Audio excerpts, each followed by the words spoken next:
Hello everyone, welcome to my YouTube channel.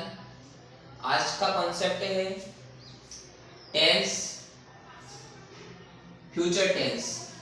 Tense के अंदर हम प्रेजेंट टेंस, पास्ट टेंस के सेंटेंस पहले बना चुके हैं। आज हम बनाएंगे फ्यूचर टेंस के अंदर future continuous tense. Future continuous tense के पहले फ्यूचर सिंपल टेंस के हम सेंटेंस बना चुके हैं। अगर आपने पहले वाला वीडियो नहीं देखा हो तो वो वीडियो आप देख लीजिए। फ्यूचर कंटिन्यूअस टेंस में सबसे पहले सब्जेक्ट फार्मूला है ना, subject plus will shall plus be plus verb में आईएनजी प्लस ऑब्जेक्ट। सब्जेक्ट का मतलब होता है कर्ता, ये ठीक है। विल शेल हेल्पिंग वर्ब, और हेल्पिंग वर्ब के साथ में फिर बी लगाना आपको, बीई प्लस वर्ब में आईएनजी, मेन वर्ब होती है ना, मेन वर्ब में आईएनजी लगाना है आपको, प्लस ऑब्जेक्ट। ऑब्जेक्ट यानी होता है कर्म। जैसे कि पहले वाला सेंटेंस है, वह पत्र लिख रहा होगा। क्या कर रहा होगा? वह पत्र लिख रहा होगा। तो देखिए इसमें सबसे पहले सब्जेक्ट कौन सा है? वह सब्जेक्ट वह है, तो इसको देख लीजिए। वह को इंग्लिश में क्या बोलते हैं? ही। अब देखिए ही के साथ में क्या लगेगा?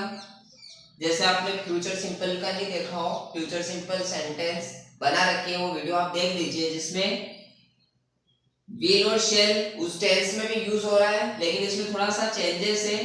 विल शेल के बाद में बी लग रहा है और वर्ब में आईएनजी। फ्यूचर सिंपल में वर्ब में आईएनजी नहीं लगता है। तो देखिए ही के साथ में विल लगा दीजिए, ही विल बी। अब देखिए वर्ब कौन सी लिखना, लिखने को बोलते हैं right, WRITING। He will be writing. अब क्या लिख रहा है? पत्र, तो ये हो जाएगा उसका ऑब्जेक्ट, राइटिंग द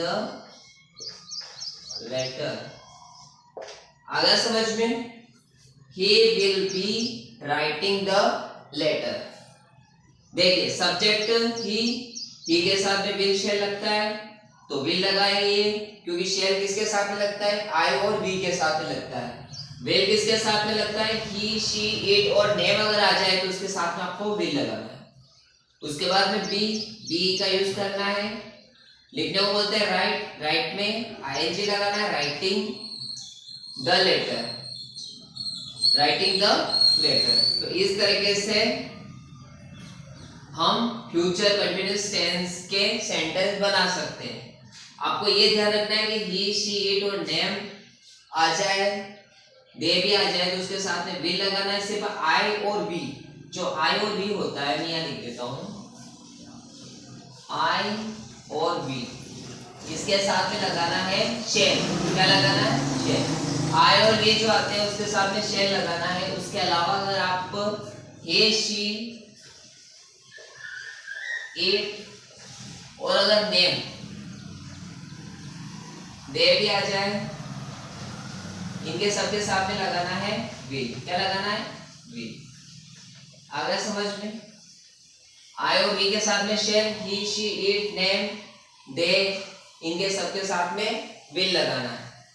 एक सेंटेंस को नोट करिए, मैं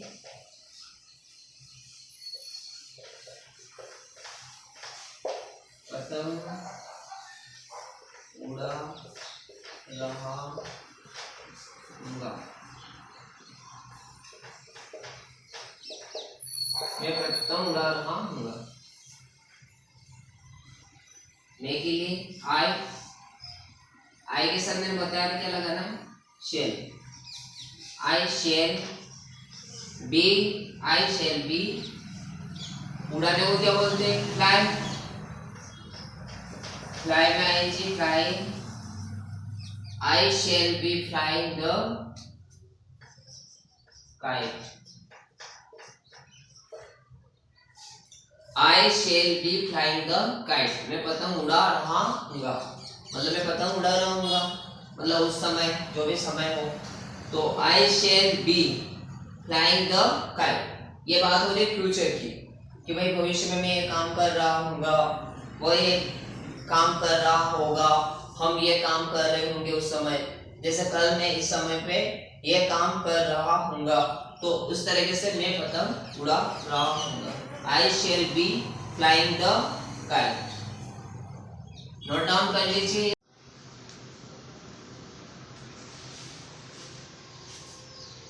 जिस तरीके से अफर्मेटिव के सेंटेंस हमने बनाए हैं उसी तरीके से नेगेटिव यानी होता है नकारात्मक, नेगेटिव के सेंटेंस भी हमें बनाना है। अब नेगेटिव का फार्मूला लिख लीजिए, subject plus will shall plus not plus be verb में आईएनजी प्लस ऑब्जेक्ट। अब देखिए सब्जेक्ट कौन सा है इसमें, वे, वे के लिए क्या लगेगा, दे, दे के साथ में will,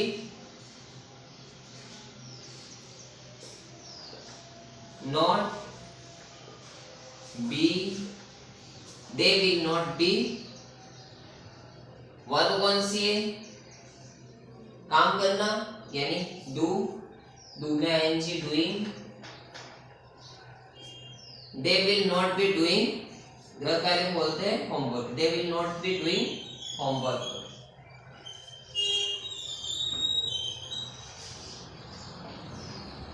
They will not be doing homework, वे गृह कार्य नहीं कर रहे होंगे।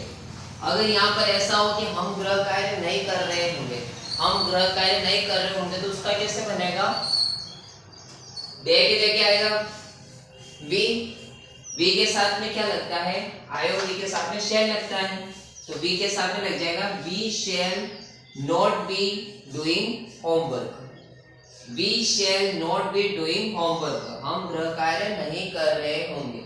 अब यहाँ पर है वे गृह कार्य नहीं कर रहे होंगे, तो दे will not be doing homework, they will not be doing homework.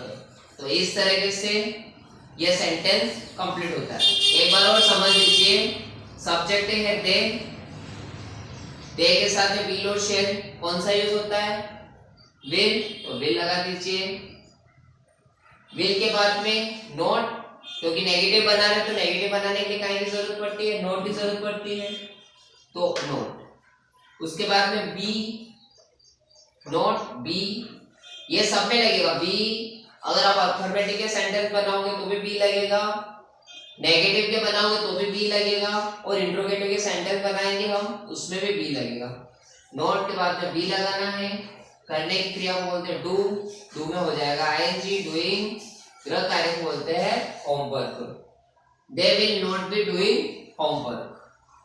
Note down कर लीजिए। और सेंटेंस है, अगला सेंटेंस आप भी बनाने की कोशिश करिए।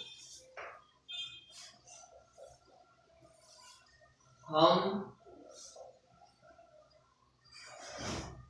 नदी में तैर रहे होंगे,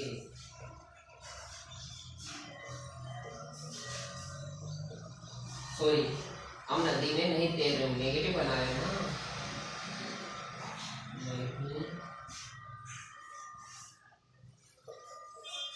तैर रहे होंगे, हम नदी में नहीं तैर रहे होंगे। तो देखिए हमको क्या बोलते हैं, वी, मैंने क्या बोला था, वी के साथ में क्या लगेगा, shall, we shall not be. अब देखिए तैरने क्या बोलते हैं, स्विम, स्विम में क्या लग जाएगा, I N G, we shall not be swimming, swimming. अब नदी के अंदर, इन द रिवर, किसके अंदर, नदी के अंदर, we shall not be swimming in the river. अगर समझ में, एक बार और समझ लीजिए, हमको बोलते हैं वी, वी के साथ में शेल, नहीं के लिए नॉट, नॉट के साथ be, we shall not be, swimming होता है तैरना, स्विम में आईएनजी आ जाएगा तो स्विमिंग। अब क्या, नदी के अंदर, इन द रिवर। अगर समझ में, ये हम कर रहे हैं नेगेटिव सेंटेंस। कौन सा सेंटेंस है, नेगेटिव। इससे पहले हमने किया था अफर्मेटिव सेंटेंस, जिसमें नोट नहीं आता है वो अफर्मेटिव सेंटेंस कहलाता है। इसमें नेगेटिव यानी नोट आ रहा है, नेगेटिव वाला सेंटेंस बना रहे हैं, इसलिए अपने को इसमें नोट का यूज करना पड़ रहा है।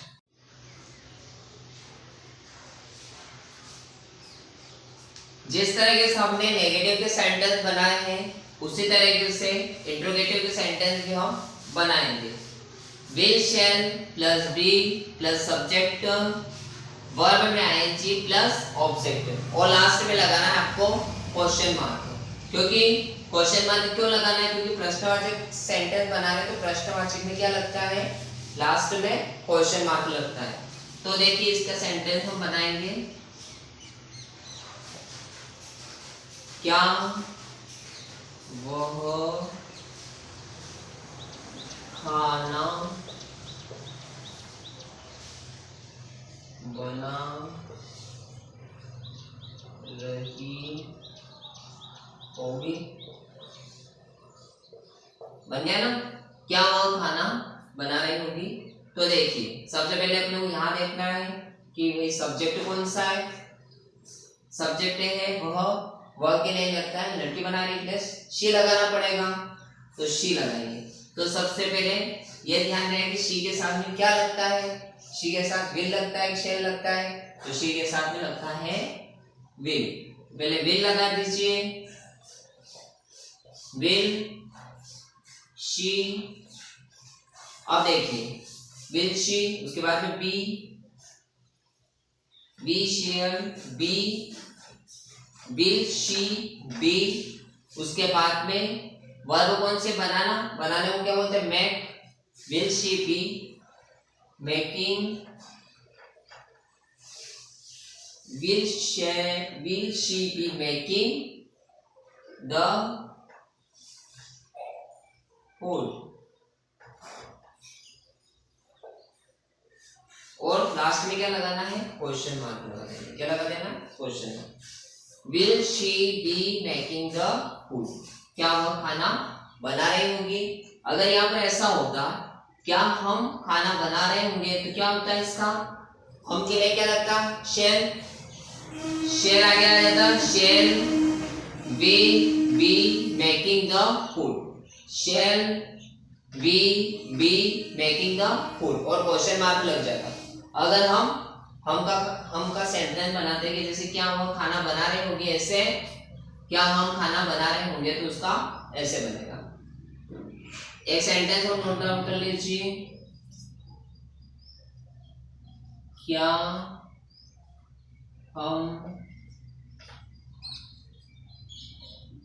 बाजार जा रहे होंगे?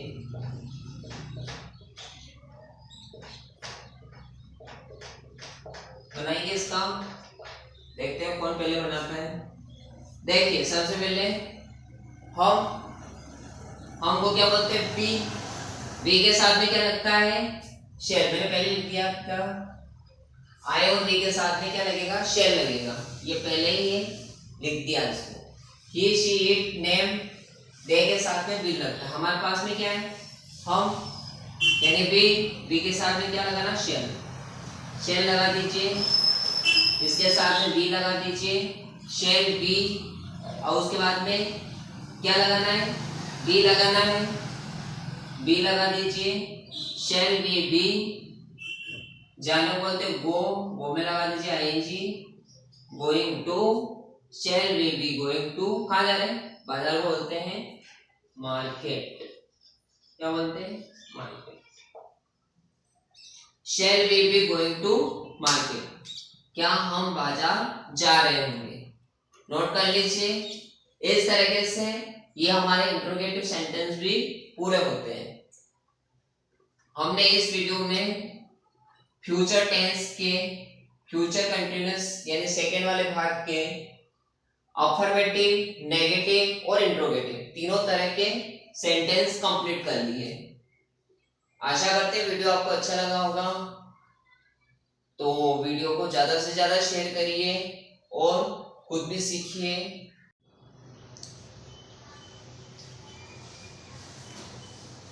जिस तरीके से हमने फ्यूचर कंटिन्यूअस टेंस के अफर्मेटिव, नेगेटिव और इंट्रोगेटिव के सेंटेंस कंप्लीट किए, तो आपके लिए कुछ होमवर्क है।